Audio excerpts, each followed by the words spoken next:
اووم ټولګي ته تازه بریالۍ شوي افغان نجونې په ژړا اطلاعنامو سره کور ته راغلو.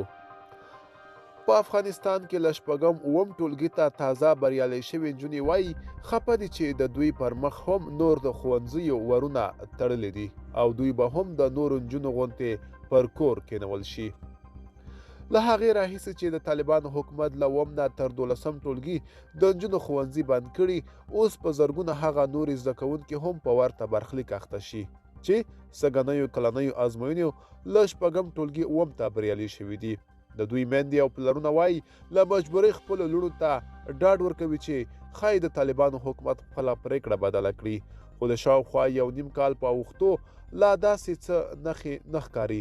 په دې ریپورټ کې مو د موضوع ته کتنه کړې او ځینې مرکه شوي کسان د خوندیتوب لپاره په مستعار نوم یاد شوي دي.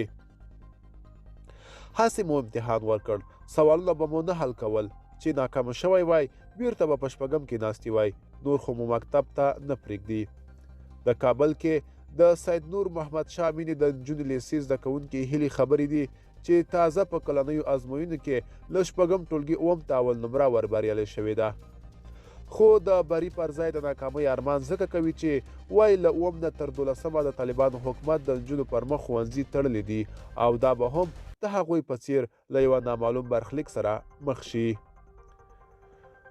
د هیلې له طب سره جوړه ده، خو اوس د طالبان تر واکمنۍ لاندې افغانستان کې خپلې دې هیلې ته رسیدل ورته ګران دي. هیله وایي زموږ ټولګي کې دا ځل 3 نجونو په کلنیو ازموینو کې الف درجه اخیستې وه، خو ټولې خفه وې ځکه چې شپږم نه پورته به په کور کینی.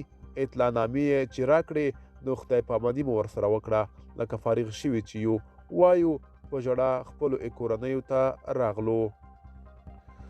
ملګرو که تاسو هم د دې ویډیو په اړه څه نظر لرئ موږ سره کمنټ کې شریک کړئ. د لا ښکلې ویډیوګانو لپاره موږ سره پاتې شئ. تر بیا ښه وخت.